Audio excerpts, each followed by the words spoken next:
Hello everyone, welcome to the Daily News Show, which isn't the name of it, and I just asked Joe what it was called and I got it wrong as soon as we started the video. I'm Chris Pajak and I'm here with your daily news around Liverpool Football Club. Not the news about the budget and the Tories and all that and the 2 pence that they've taken off national insurance and stuff and how they've stiffed the low-end workers or anything like that, but we're here to talk about Liverpool Football Club and the news around that. And the big news is this: Mo Salah is back in training for Liverpool Football Club. We've got the latest on Xabi Alonso as well. We've got a little bit about Leverkusen and Bayern Munich, a little bit about Amarim, as well as an injury update across the entire squad and stuff like that, and a little bit of news about a potential sporting director for Liverpool Football Club, as well as more Mo Salah news as the Egyptian FA and Liverpool Football Club look set to clash over the next couple of weeks if it's not already started. So we're going to start off with the big news, and the big news is Mo Salah is back in training, as I already mentioned. You can see now on my screen we have a picture of Mo Salah. It looks like he wasn't smiling, but he was smiling straight after I took that screen grab. He's back, the big man, the Egyptian king, back in training for Liverpool Football Club right when we need him. Obviously he might be available for Sparta Prague tomorrow night. That was taken about 20 minutes ago, that screen grab, as he's training with the rest of the squad at the AXA. There is also a picture of Quiveen Kelleher, which I think you can agree is a terrible picture, but is definitely Quiveen Kelleher, who did join the group of players at Liverpool's AXA training centre this afternoon. So there's the two ones. Obviously there was rumours about Kelleher being injured yesterday. Thankfully it looks like Kelleher will make the squad for Sparta Prague. It looks like those rumours were for once just rumours. Mo Salah back in the squad though, I'm sure, for Sparta Prague. Maybe he gets left at home, who knows. I'd imagine he might look to get sort of 15-20 minutes in the game ahead of the big clash at the weekend against Manchester City at Anfield in the Premier League title race. I'm just going to go over to Ian Doyle now, who's on Twitter. And he said, obviously, Mohamed Salah amongst those training here at Kirby, which is fantastic. Then he's gone on and said Quiveen Kelleher is here too.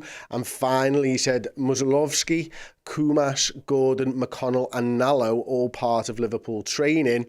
Jadon Danns isn't here though, so we don't know what the problem is with Jadon Danns, but he's not training with the first team at the moment. We don't know whether that's an injury or whether he joins up with one of the younger squads. It's a little bit of a disappointment. I did think that he would be in and around the first team again tomorrow night against Sparta Prague as we play in the Europa League, of course. So yeah, interesting. Alan Jones in the comments over on Facebook has just said, great show. Thank you very much. You should probably judge it at the end, but who knows? Gary Walsh on YouTube has said Kelleher has been a class goalie for us the past few games. Ellie McDonald, Kelleher looks fine. Don't know if that's talking about just him generally speaking or whether he looks fine in training, but he looks fine, and I agree with both sentiments of that. And then Floriat Bika says, Dan's clash with the keeper at the weekend might be nursing a sore head. He might be nursing a sore head. I was nursing a sore head at the weekend because Liverpool drove me to drink, as they do most weekends, to be perfectly honest with you. Afternoon, Milesy. Afternoon to Keane as well, who's watching from South Africa. Thank you so much for spending your time with me today. Phil Wagner says, what's happened with Alisson? Alisson is injured. We'll have injury update later on in the show, of course. So back onto the news. Obviously the other big news story, it was going to be the title of this video, was the twists and turns of Xabi Alonso and what's been going on with him. But I'm going to start off with something from This Is Anfield first of all. According to Sky Germany, Bayern Munich have opened talks with Xabi over the soon-to-be vacant job ahead of Thomas Tuchel's summer exit. He is their preferred candidate, but it seems clear that Liverpool is still seen as one of the front-runners for the 42-year-old. On the flip side, down with the kids. Their claim is refuted by Bild, who highlight Bayer Leverkusen's annoyance at Bayern's pursuit of Alonso, along with Sky Germany's reporting. The report says that no talks have taken place with the club as things stand, including Liverpool Football Club. So there we go. Obviously, the news broke yesterday that Bayern Munich will want Xabi Alonso in the summer. I think we all kind of thought that. Melissa Reddy did a cracking little video for Sky Sports in England talking about how Liverpool weren't stupid. Liverpool knew that when you're going for one of the top available, the top available European coach in the summer, you were never going to get a free run at him. That makes perfect sense. So, although Bayern Munich will be a draw, Liverpool are a draw as well, aren't they, in terms of everything? And you know, we've seen pundits come out on the news channels in the UK this week and talk about how, you know, we should avoid Liverpool because Jurgen Klopp's legacy, and it's difficult to follow a man like Jurgen Klopp and stuff like that. I'm like, honestly, if you really think a manager will avoid a football club because it will be difficult, then I'll tell you this for free, he's not the right manager. So you don't need to worry about it because he's not got the right mentality to achieve at the very, very top. And I doubt very much that Xabi Alonso is like that, because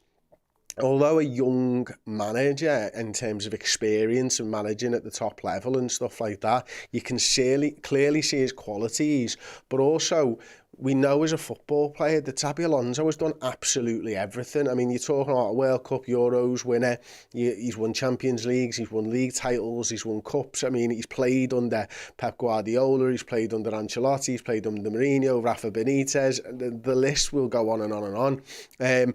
This is a guy who's experienced football at the pinnacle, and will back himself and his experience of being a player to take him to those levels as a manager. So I do not think for a single second Xabi Alonso sitting and going, oh God, following Jurgen Klopp will be dead hard. No, he'll be like, look at the squad of players that they've got over there. My lad's a Liverpool fan anyway. I love Liverpool Football Club.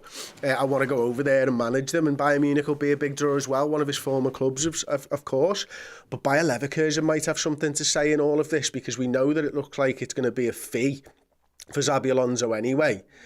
If Liverpool matched any fee of Bayern Munich and Leverkusen were annoyed about the way that Bayern Munich have gone about things, then you just accept one and don't accept the other. We've all played Football Manager when you've got two bids, but one's off Everton. Reject. In fact, what you tend to do is up at 10 million, they go yeah, and you go no, fuck yous.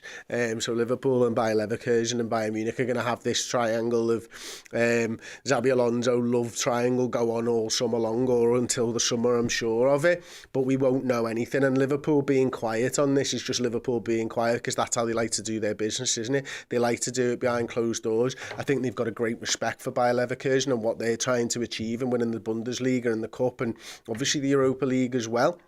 And I'd imagine that Leverkusen and Liverpool's relationship will be a lot better than Leverkusen and Bayern Munich's relationship, who are just trying to undermine Leverkusen at every single turn, because they want to undermine their season, of course, because they are a direct rival of them.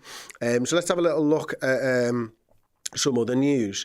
Miguel Delaney from The Independent, as this is Anfield report, it claims Barcelona have made Sporting boss Ruben Amorim a summer target, seeing him as an ideal choice to replace Xavi at the end of the season. Portuguese, who is believed to be Liverpool's alternative to Alonso, is also a contender for the Chelsea job should Mauricio Pochettino be sacked, according to The Guardian. The managerial merry-go-round continues. Yeah, obviously Amorim is doing good work at Sporting at the moment. Clearly, Barcelona have noticed that. And this is it's a difficult one as well, isn't it? Because obviously, Joe, feel free to come back to me, mate. It's absolutely fine. Obviously, he's doing a great job there. And I think the other, you know, when you think about that, is obviously you don't want to go for your first choice and then miss out on your first choice and your second choice, and that's something that Liverpool could potentially do. I mean, Bayern Munich and Barcelona are two huge clubs with massive draws for managers. So yeah, it's Liverpool have to play a very, very careful game here, I suppose. I suppose the way to do it might be to make sure that Amorim thinks he's your number one, make sure Xabi Alonso thinks he's your number one. But I think if you're Ruben Amorim, you probably know that Xabi Alonso is Liverpool's number one just because of the history there and stuff like that. So we'll move on to Christian Falk. At CF Bayern on Twitter, who's updated on Xabi Alonso's future. Alonso has made no decision about his future. There were no negotiations between Bayern and Alonso yet. Alonso didn't say to Bayern that he prefers a move to Munich over Liverpool. Leverkusen would demand a fee for Alonso, but didn't discuss a sum. Sashi Cavalieri, who we had on the show last week, actually, has continued to say that Liverpool have approached Xabi Alonso's entourage, and he stands by that. So it's good to see that him still speaking out on what he said to us last week. And it's interesting, Christian Falk obviously is known for talking about Bayern Munich, and if he's coming out and saying Bayern and Alonso haven't had negotiations yet, then I'd probably tend to believe him more than anything. We've had a really, really, really important YouTube chat here from Father Doug, who says, Chris, when you feel like eating fast food, where's your favourite go-to place? It's a very, very tough one, to be honest with you. Are we talking proper fast food, like your Mackies, your Burger Kings and all that type of stuff? Then probably KFC. Zinger Tower Burger box meal with a gravy and 2 chicken wings is the way to do it, I think. But if you're talking just crap food, then Five Guys in the UK is sound. It would be an In-N-Out burger or something like that over in America, probably. Animal fries, all that lark. Fantastic stuff. I digress, I'm sorry. Let's get into some of the other comments around this. That's not true, Nigel, but hilarious comment nonetheless.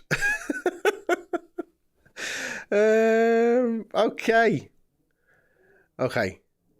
Bars of Flowers says, okay, I'm in for Bayern. We'll live with that if Xabi comes home to Anfield first, of course. I'll take a little bit of that, to be honest with you.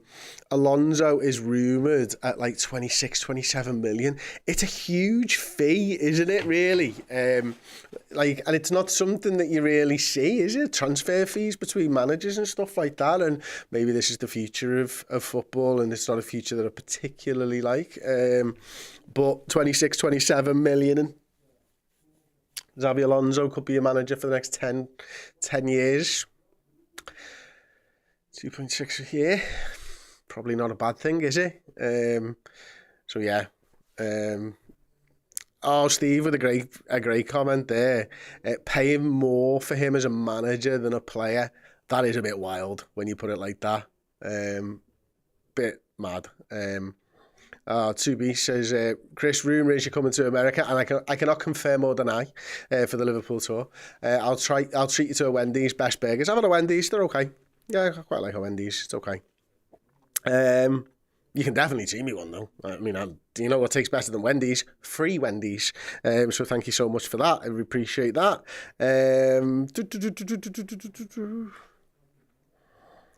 Okay, Kieran says, why did Alonso put Liverpool as one of his choices if he believes taking over is too risky? I think in that regard, in the way that the story has kind of played itself out, it would be you don't want to be the guy to follow the guy, in which case you wouldn't want to be the guy to follow Jurgen Klopp, but you'll be the guy after.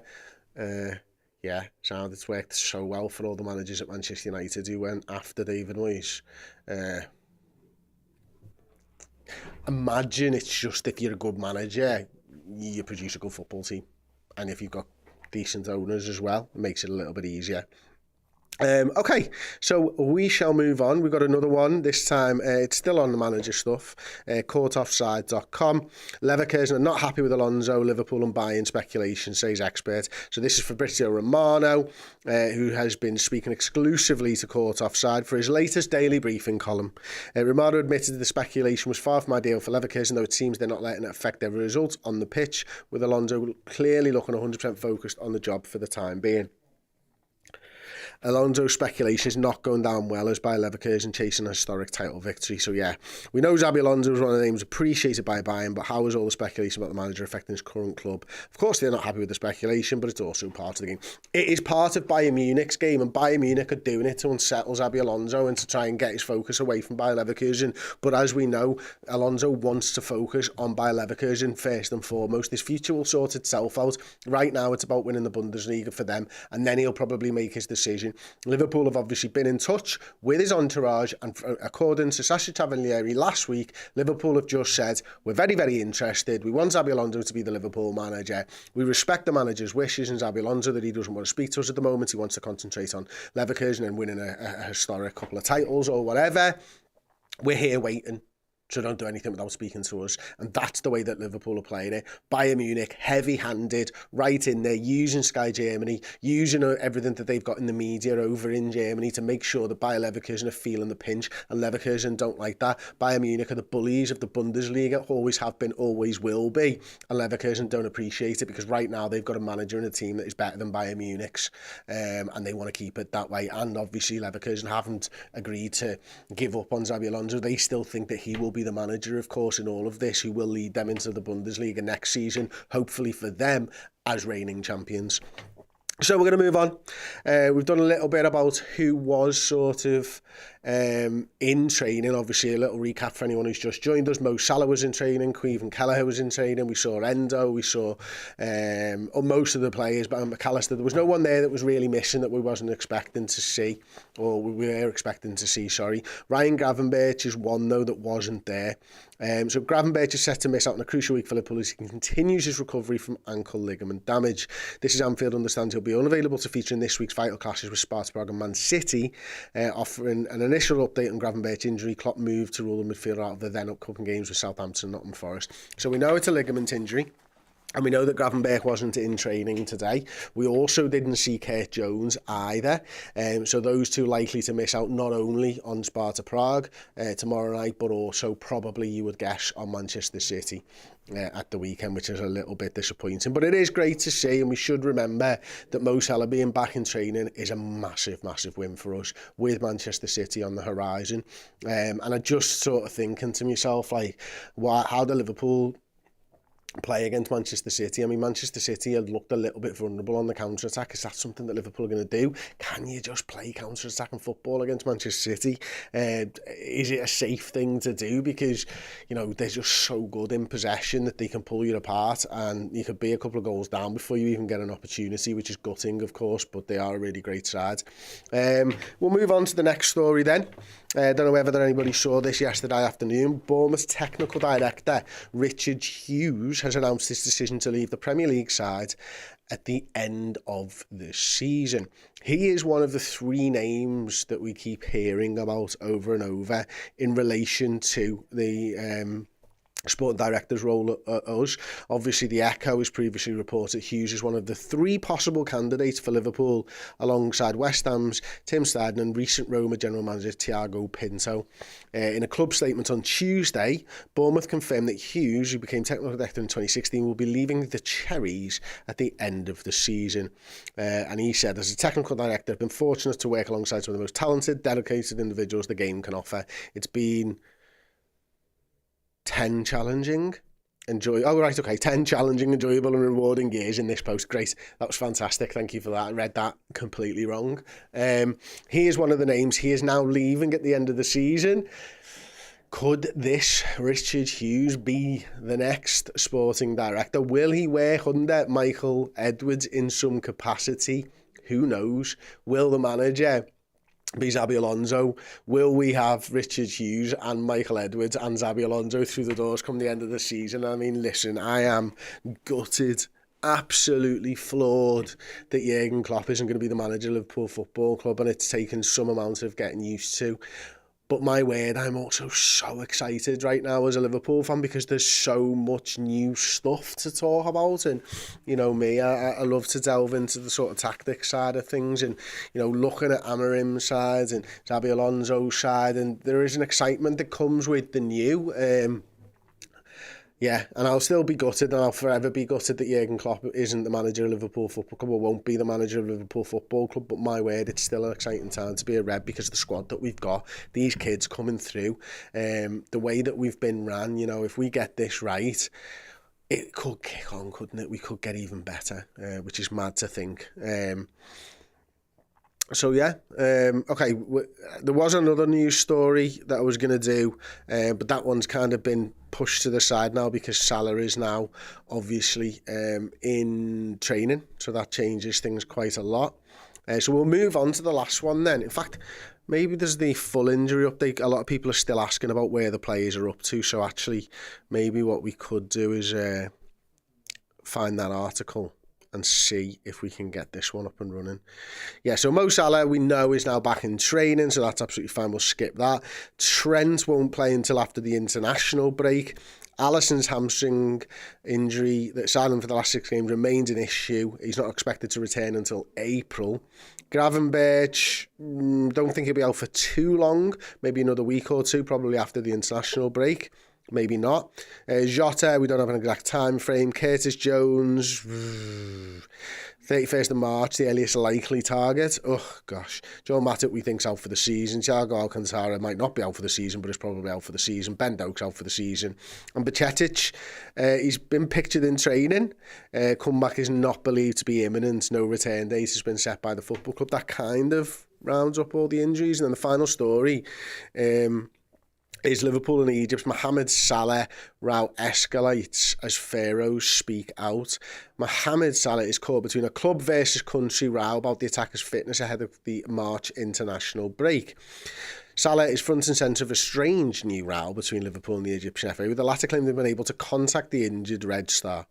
It comes after Salah was sent home, yada, yada, yada. What, right, okay. Fuck, I can't be arsed reading all that. Basically what's happened, because I've read the story, is that Mo Salah is uncontactable. They've tried ringing him. They tried BBM messaging him, I'm assuming. They've tried smoke signals. They've tried text messages. They've tried a fax. They've tried MSN Messenger, WhatsApp, iMessage. I don't know anymore. Post, Owl, and is there any more? They rang his doorbell. Just uncontactable, you know what I mean? For some reason, just saying, the Egyptian FA think it's Liverpool's fault. Like, Liverpool hand out mobile phones with phone numbers and networks. He's on the LFC network, you know what I mean? Block that number, it's the Egyptian FA. Those calls won't be getting through to Mo Salah anytime soon. I mean, fucking do one, like, you know what I mean? He's our player, isn't he? At the end of the day, got injured for use. Got 45 minutes of him, since he came back. Goodness me. Telegram. There was a telegram. Yes, thank you very much there, Jason. Appreciate that. They even tried to get him on OnlyFans. Who knew? I don't know. I'm bored of that one now, so I'm going to move on. I don't really care, if I'm being totally honest. I guess this will all just sort itself out.